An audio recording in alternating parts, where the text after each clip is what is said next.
ओम शांति। आज 21 जुलाई 2025 के साकार मधुर महावाक्य हैं। मीठे बच्चे, पुरुषार्थ कर दैवीय गुण अच्छी रीति धारण करने हैं। किसी को भी दुख नहीं देना है।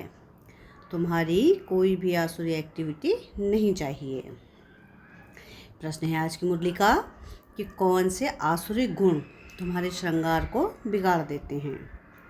क्या प्रश्न है आज का कि कौन सा ऐसा आसुरी गुण है जो तुम्हारे श्रृंगार को बिगाड़ देते हैं। प्रश्न है, उत्तर है इसका आपस में लड़ना झगड़ना, रूठना, सेंटर पर धमचक्र मचाना, दुख देना, यह आसुरी गुण हैं जो तुम्हारे श्रृंगार को बिगाड़ देते हैं। जो बच्चे बाप का बन करके भी इन आसुरी गुणों का त्याग नहीं करते हैं, उल्टे कर्म करते हैं, उन्हें बहुत घाटा पड़ जाता है। हिसाब ही हिसाब है। बाप के साथ धर्मराज भी है। गीत है आज की मुरली का, भोलेनाथ से निराला कोई और नहीं। ओम शांति। रूहानी बच्चे यह तो जान चुके हैं कि ऊंच से ऊंच भगवान है। मनुष्य गाते हैं और तुम देखते हो कि दिव्य दृष्टि से तुम बुद्धि से भी जानते हो कि हमको वह पढ़ा रहे हैं। आत्मा ही पढ़ती है शरीर से, सब कुछ आत्मा ही करती है शरीर से। शरीर विनाशी है, जिसको आत्मा धारण कर पाठ बजाती है। आत्मा में ही सारे पाठ की नूंद है। 84 जन्मों की भी आत्मा में ही नूंद है। पहले पहले तो अपने को आत्मा समझना है। बाप है सर्वशक्तिमान, उनसे तुम बच्चों को शक्ति मिलती है। योग से शक्ति जास्ती मिलती है, जिससे तुम पावन बनते हो। बाप तुमको शक्ति देते हैं विश्व पर राज्य करने की। इतनी महान शक्ति देते हैं, वह साइंस घमंडी आदि इतना सब बनाते हैं विनाश के लिए। उनकी बुद्धि है विनाश के लिए, तुम्हारी बुद्धि है अविनाशी पद पाने के लिए। तुमको बहुत शक्ति मिलती है, जिससे तुम विश्व पर राज्य पाते हो। वहाँ प्रजा का प्रजा पर राज्य नहीं होता है, वहाँ है ही राजा रानी का राज्य। ऊंच से ऊंच है भगवान, याद भी उनको करते हैं। लक्ष्मी नारायण का सिर्फ मंदिर बनाकर पूजते हैं, फिर भी ऊंच से ऊंच भगवान गाया जाता है। अभी तुम समझते हो यह लक्ष्मी नारायण विश्व के मालिक थे। ऊंच से ऊंच विश्व की बादशाही मिलती है। बेहद के बाप से तुमको कितना ऊंचा पद मिलता है, तो बच्चों को कितनी खुशी होनी चाहिए। जिससे कुछ मिलता है उनको याद किया जाता है ना। कन्या का पति से कितना लव रहता है, कितना पति के पिछाड़ी प्राण देती हैं। पति मारता है तो यह हुसैन मचा देती हैं। यह तो पतियों का पति है। तुमको कितना श्रृंगार रहे हैं, यह ऊंच से ऊंच पद प्राप्त कराने के लिए। तो तुम बच्चों को कितना नशा होना चाहिए। दैवीय गुण भी तुमको यहाँ धारण करने हैं। बहुतों में अभी तक आसुरी अवगुण हैं। लड़ना झगड़ना, रूठना, सेंटर पर धमचक मचाना। बाबा जानते हैं कि बहुत रिपोर्ट्स आती हैं। काम महाशत्रु है तो क्रोध भी कोई कम शत्रु नहीं है। फलाने के ऊपर प्यार, मेरे ऊपर क्यों नहीं। फलानी बात इनसे पूछी, मेरे से क्यों नहीं पूछी। ऐसे ऐसे बोलने वाले संशय बुद्धि बहुत हैं। राजधानी स्थापन होती है ना, ऐसे ऐसे क्या पद पाएंगे। मर्तबे में तो फ़र्क बहुत रहता है। मेहतर यानी सफाई कर्मी भी देखो अच्छे अच्छे महलों में रहते हैं, कोई कहाँ रहते। हर एक को अपना पुरुषार्थ कर दैवीय गुण अच्छे धारण करने हैं। देही अभिमान में आने से आसुरी एक्टिविटी होती है। देही अभिमानी बन अच्छी रीति धारण करते रहो, तब ऊंच पद पाओ। पुरुषार्थ ऐसा करना है दैवीय गुण धारण करने का। किसको दुख नहीं देना है। तुम बच्चे दुख हरता सुख करता हो, बाप के बच्चे हो। कोई को भी दुख नहीं देना चाहिए। जो सेंटर संभालते हैं उन पर बहुत रिस्पॉन्सिबिलिटी है। जैसे बाप कहते हैं, बच्चे अगर कोई भूल करता है तो 100 गुना दंड पड़ जाता है। देहाभिमान होने से बड़ा घाटा होता है, क्योंकि तुम ब्राह्मण सुधारने के लिए निमित्त बने हो। अगर खुद ही नहीं सुधरे तो औरों को क्या सुधारेंगे।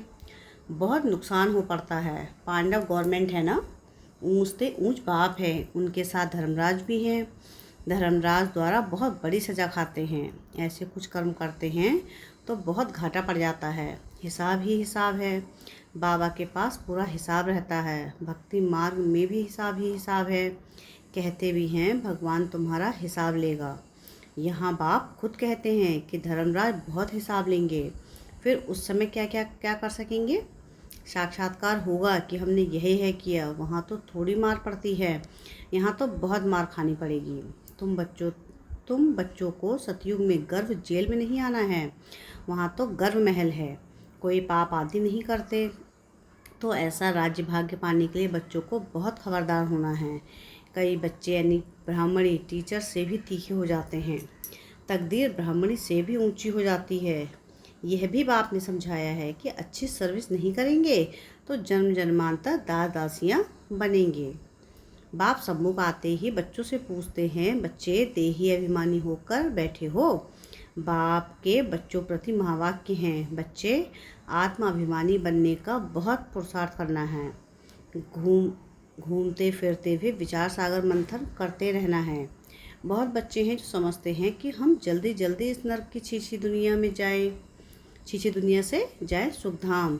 बाप कहते हैं अच्छे अच्छे महारथी योग में बहुत फेल हैं, उन्हों को भी पुरुषार्थ कराया जाता है। योग नहीं होगा तो एकदम गिर पड़ेंगे।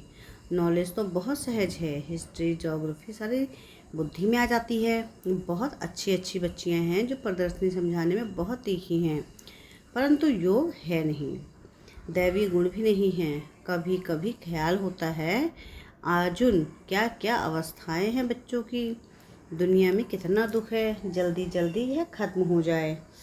इंतजार में बैठे हैं, जल्दी चले सुखधाम। तड़पते रहते हैं, जैसे बाप से मिलने के लिए तड़पते हैं, क्योंकि बाबा हमको स्वर्ग का रास्ता बताते हैं। ऐसे बाप को देखने के लिए तड़पते हैं, समझते हैं ऐसे बाप के सम्मुख जाकर रोज़ मुरली सुने।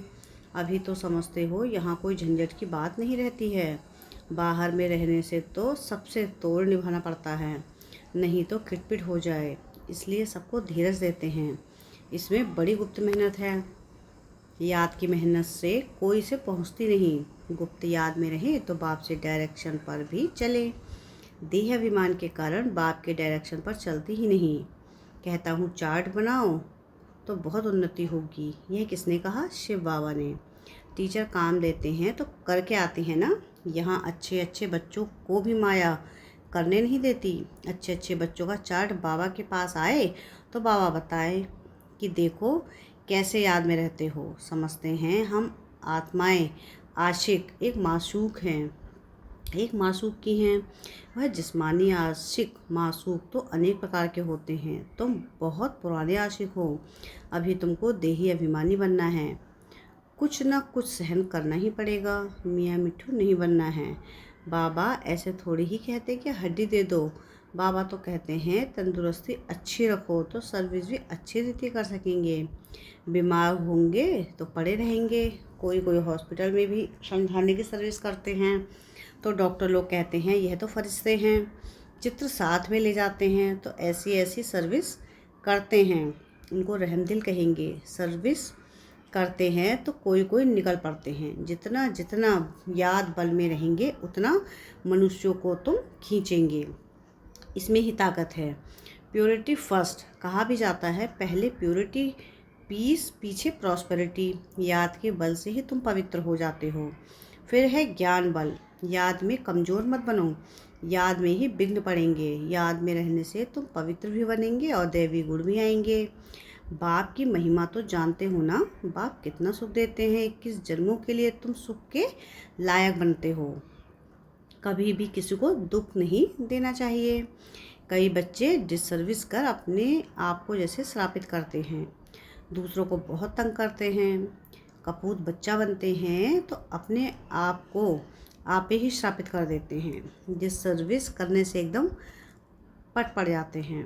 बहुत बच्चे हैं जो विकार में गिर पड़ते हैं या क्रोध में आकर पढ़ाई छोड़ देते हैं। अनेक प्रकार के बच्चे यहाँ बैठे हैं, यहाँ से रिफ्रेश होकर जाते हैं तो भूल का पश्चाताप करते हैं, फिर भी पश्चाताप से कोई माफ़ नहीं हो सकता है।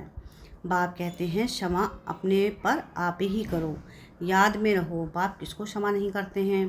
यह तो पढ़ाई है, बाप पढ़ाते हैं बच्चों को अपने पर कृपा कर पढ़ना है, मैनर्स अच्छे रखने हैं। बाबा ब्राह्मणी को कहते हैं रजिस्टर ले आओ, एक एक का समाचार सुनकर समझानी दी जाती है तो समझते हैं ब्राह्मणी ने रिपोर्ट दी है, और ही जास्ती डिसर्विस करने लग पड़ते हैं। बड़ी मेहनत लगती है, माया बड़ी दुश्मन है, बंदर से मंदिर बनने नहीं देती। ऊंच पद पाने के बदले और ही नीचे गिर पड़ते हैं, कभी उठ ना सके मर पड़ते हैं। बाप बच्चों को बार बार समझाते हैं, यही बड़ी ऊंची मंजिल है, विश्व का मालिक बनना है। बड़े आदमी के बच्चे बड़ी रॉयल्टी से चलते हैं। कहाँ बाप की इज्जत ना जाए, कहेंगे तुम्हारा बाप कितना अच्छा है, तुम कितने कपूत हो, तुम अपने बाप की इज्जत गंवा रहे हो। यहाँ तो हर एक अपनी इज्जत गंवाते हैं, बहुत सजाएं खानी पड़ती हैं। बाबा वार्निंग देते हैं, बड़े खबरदार हो, चलो जेल वर्ष ना बनो। जेल वर्ष भी यहाँ होते हैं, सतयुग में तो कोई भी जेल नहीं होता। फिर भी पढ़कर ऊंच पद पाना चाहिए। गफलत नहीं करो, किसी को भी दुख मत दो, याद की यात्रा पर रहो, याद ही काम में आएगी। प्रदर्शनी में भी मुख्य बात यही बताओ, बाप की याद से ही पावन बनेंगे। पावन बनने तो सब चाहते हैं, यह है ही पतित दुनिया। सर्व की सदगति करने तो एक ही बाप आते हैं, क्राइस्ट बुद्ध आदि कोई की सदगति नहीं कर सकते। फिर ब्रह्मा का भी नाम लेते हैं, ब्रह्मा को भी सदगति दाता नहीं कह सकेंगे। तो देवी देवता धर्म का निमित्त है। भल देवी देवता धर्म की स्थापना तो शिव बाबा करते हैं, फिर भी नाम तो है ना, ब्रह्मा विष्णु शंकर। त्रिमूर्ति ब्रह्मा कह देते हैं, बाप कहते हैं यह भी गुरु नहीं, गुरु तो एक ही है, उनके द्वारा तुम रूहानी गुरु बनते हो। बाकी वह है धर्म स्थापक। धर्म संस्थापक को सदगति दाता कह कैसे सकते हैं, यह बड़ी डीप बातें हैं समझने की। अन्य धर्म संस्थापक तो सिर्फ धर्म स्थापन करते हैं, जिसके पिछाड़ी सब आ जाते हैं। वह कोई सबको वापस नहीं ले जा सकते, उनको तो पुनर्जन्म में आना ही है। सबके लिए यह समझानी है, एक भी गुरु सदगति के लिए नहीं है। बाप समझाते हैं गुरु पतित पावन एक ही है, वही सर्व के सदगति दाता लिबरेटर है। बताना चाहिए कि हमारा गुरु एक ही है जो सदगति देते हैं, शांति धाम सुख धाम ले जाते हैं। सतयुग आदि में बहुत थोड़े होते हैं, वहाँ किसका राज्य था, चित्र तो दिखाएंगे ना, भारतवासी ही मानेंगे। देवताओं के पुजारी झट मानेंगे कि बरोबर यह तो स्वर्ग के मालिक हैं, स्वर्ग में इनका राज्य था। बाकी सब आत्माएं कहाँ थी, जरूर कहेंगे निराकारी दुनिया में थे। यह भी तुम अभी समझते हो, पहले कुछ भी पता नहीं था, अभी तुम्हारी बुद्धि में चक्र फिरता रहता है। बरोबर 5000 वर्ष पहले भारत में इनका राज्य था। जब ज्ञान की प्रारब्ध पूरी होती है तो फिर भक्ति मार्ग शुरू होता है, फिर चाहिए पुरानी दुनिया से वैराग्य। बस अभी हम नई दुनिया में जाएंगे, पुरानी दुनिया से दिल उठ जाता है, वहाँ पति बच्चे आदि सब ऐसे मिलेंगे। बेहद का बाप तो हमको विश्व का मालिक बनाते हैं। जो विश्व का मालिक बनने वाले बच्चे हैं उनके ख्याल बहुत ऊंचे और चलन बड़ी रॉयल होगी। भोजन भी बहुत कम, जास्ती हवस नहीं होनी चाहिए। याद में रहने वाले का भोजन भी बहुत सूक्ष्म होगा, बहुतों की खाने में भी बुद्धि चली जाती है। तुम बच्चों को तो खुशी है कि विश्व का मालिक बनने की, कहा जाता है खुशी जैसी खुराक नहीं, ऐसी खुशी में सदैव रहो तो खान पान भी बहुत थोड़ा हो जाए। बहुत खाने से भारी हो जाते हैं, फिर झुटका आदि खाते हैं, फिर कहते बाबा नींद आती है। भोजन सदैव एक रस होना चाहिए, ऐसे नहीं कि अच्छा भोजन है तो बहुत खाना चाहिए। अच्छा मीठे मीठे सिके दे बच्चों प्रति माता पिता बाप दादा का याद प्यार और गुड मॉर्निंग। रूहानी बाप की रूहानी बच्चों को नमस्ते। हम रूहानी बच्चों की रूहानी बाप दादा को याद प्यार गुड मॉर्निंग और नमस्ते। शुक्रिया प्यारे बाबा, शुक्रिया। धारणा के लिए मुख्य सार है, सार की पहली पॉइंट है कि हम दुख हरता सुख करता बाप के बच्चे हैं, हमें किसी को दुख नहीं देना है, डिससर्विस कर अपने आप को श्रापित नहीं करना है। सेकंड पॉइंट है कि अपने ख्यालात बड़े ऊंचे और रॉयल रखने हैं, रहमदिल बन सर्विस पर तत्पर रहना है, खाने पीने की लालच को छोड़ देना है। वरदान है आज की मुरली का कि ऑनेस्ट बन, स्वयं को बाप के आगे स्पष्ट करने वाले चढ़ती कला के अनुभवी भव। स्वयं को जो है जैसे हैं वैसे ही बाप के आगे प्रत्यक्ष करना, यही सबसे बड़े से बड़ा चढ़ती कला का साधन है। बुद्धि पर जो अनेक प्रकार के बोझ हैं उन्हें समाप्त करने का यही सहज युक्ति है। ऑनेस्ट बन स्वयं को बाप के आगे स्पष्ट करना, अर्थात पुरुषार्थ का मार्ग स्पष्ट बनाना। कभी भी चतुराई के मनमत पर और मनमत के प्लान बनाकर बाप व निमित्त बनी हुई आत्माओं के आगे कोई बात रखते हो तो यह ऑनेस्टी नहीं।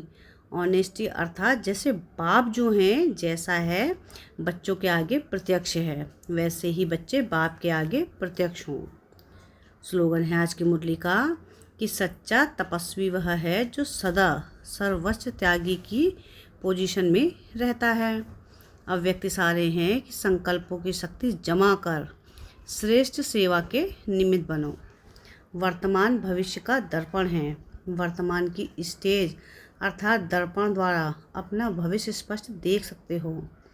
भविष्य राज्य अधिकारी बनने के लिए चेक करो कि वर्तमान मेरे में रूलिंग पावर कहाँ तक है।